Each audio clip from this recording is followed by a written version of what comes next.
estamos en comunicación telefónica con el secretario adjunto de ADIUN, Diego Toscano. ¿Cómo le va, Diego? Buenas tardes, gracias por la deferencia con América Tucumán. Bueno, arrancamos este lunes con un paro universitario. Cuénteme detalles de cómo va a ser esta semana.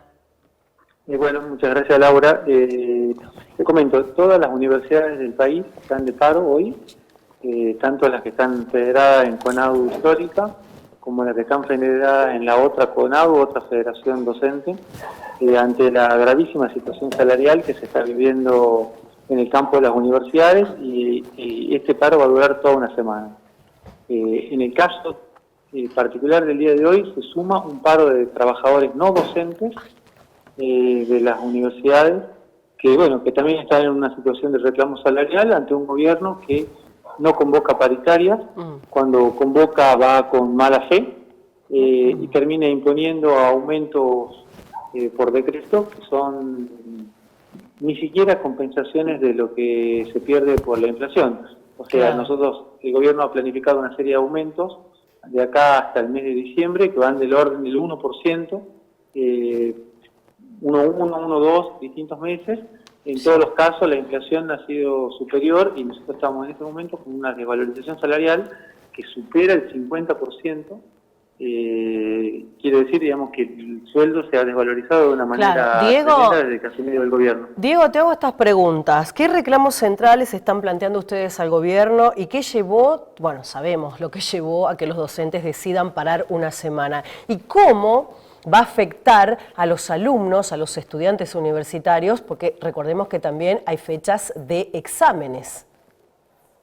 Bueno, técnicamente los exámenes han terminado la semana pasada. Bien. Pero sin duda los estudiantes están siendo afectados.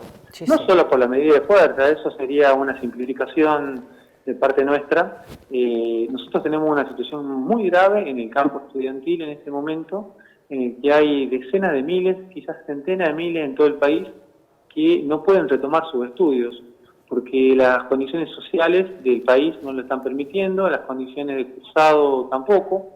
Fíjate que una gran mayoría de estudiantes de las universidades públicas trabajan para poder sostener sus estudios.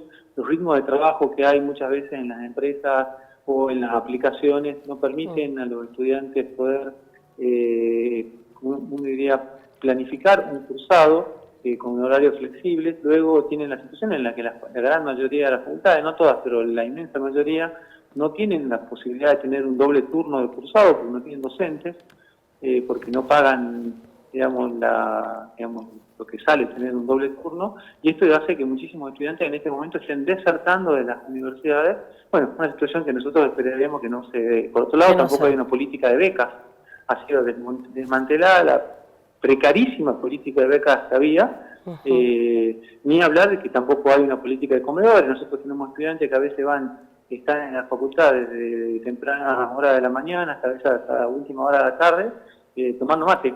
O sea, porque los costos de la alimentación son carísimos, porque los comedores están desmantelados, y por otro lado eso se suma el hecho de que una gran mayoría, una inmensa mayoría, por lo menos acá en Tucumán, no tiene boleto estudiantil, porque el boleto estudiantil tiene una serie de requisitos totalmente proscriptivos y lógicos, por otro lado, que no permiten a los estudiantes tramitarlo, sino a condición de tener 4 materias regulares el año anterior, cosa que muchas veces no se puede por el propio sistema de cursado. Entonces tenemos muchos estudiantes que quizás necesitan tener que ir a la facultad a poder seguir con los cursados, y son impedidos por un boleto que está fuera del alcance de los bolsillos estudiantiles y por un boleto estudiantil que claramente no llega a todos. Entonces en esas condiciones es muy grave la situación. Es muy difícil, sí. Y nosotros estamos invitando a una lucha común. Claro. Diego, si no hay respuesta favorable, ¿qué otras medidas van a tomar ustedes? Bueno, la CONADU histórica, que es nuestra federación, ha resuelto un paro esta semana, durante toda la semana, y a lo largo del mes de agosto vamos a parar con paros rotativos de 48 horas que se van a decidir en el día de mañana. Luego se va probablemente a organizar una marcha nacional con los otros sectores docentes y no docentes, porque bueno, claramente estamos ante una política de un gobierno que, más allá de la cuestión salarial, incluso más allá de la cuestión también de las becas, tiene como norte la destrucción de la Universidad Pública Argentina, tal cual como viene funcionando. También una política de instrucción de la ciencia, como lo hemos vivido con el CONICET, es un gobierno enemigo del conocimiento, enemigo de la cultura, y en ese sentido no tiene ningún interés en sostenerla, en promoverla, y por eso es partidario de la educación privada. Entonces, en ese sentido, nosotros vamos a ir a una acción muy decidida para defender la Universidad Pública Argentina. Diego, ¿qué debería pasar esta semana para que el paro pueda levantarse, si es que existe esa posibilidad?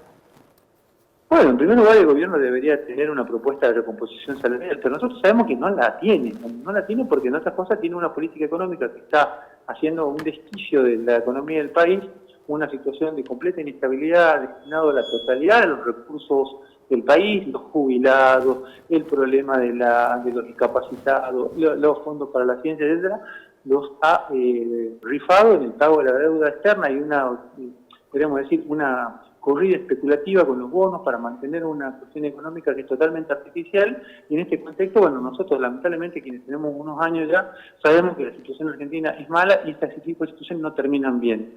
Lamentablemente el gobierno de Milei ha apostado por beneficiar a un puñado de acreedores y especuladores de la deuda pública en desmedro de la gran mayoría popular. Entonces nosotros lo único que esperamos es que el pueblo acompañe esta lucha, como lo ha acompañado el año pasado masivamente, por eso el gobierno no ha podido avanzar en la privatización universitaria que ha intentado y que ha intentado avanzar el año pasado. Y bueno, en esta acción decidida invitamos a todo el mundo a participar y apoyar la lucha universitaria. Sí, ¿qué el paro implica algunas suspensiones o es el paro total, o es un paro total? El paro, en principio, es una actividad que no se dictan clases. Bien. Ahí, sin embargo, hay clases públicas, va a haber clases públicas el día miércoles en la clase de Independencia, hay clases públicas en distintas facultades, hay muchos docentes que por distintos motivos también no siempre adhieren, el paro a veces no es total. Entonces, bueno, esa es la situación en las universidades y también es muy dispar en cada una de las facultades. Claro. Diego, no existe, con lo que vos me estás diciendo, creo que no existe negociación, no se les ha acercado alguna reunión previa, invitarlos a una mesa de negociación a ustedes. No, este gobierno no negocia, no es que no negocia, que negocia con todo el mundo, no tiene ninguna intención de negociar a favor de la universidad. Su política es la política de destruir la universidad, entonces es consecuente con eso. Nosotros vamos por otro camino y esperamos que el pueblo argentino entienda y acompañe nuestra lucha. ¿Qué mensaje le dejas a la comunidad universitaria y a los que están del otro lado y a los que van a apoyar esta medida? Que hay que sumarse y comprometerse en esta acción, porque en esto se juega el futuro de la Universidad Argentina, o sea, la posibilidad de que miles de jóvenes de estas generaciones y de las generaciones siguientes puedan poder estudiar en las universidades de una manera gratuita y no nos privaticen como es en gran parte de las universidades de América Latina, en las que los estudiantes tienen que emigrar muchas veces a otro lado porque no pueden estudiar en sus países porque son privadas, aranceladas y por otro lado carísimas, o sea, fuera del alcance de los bolsillos populares.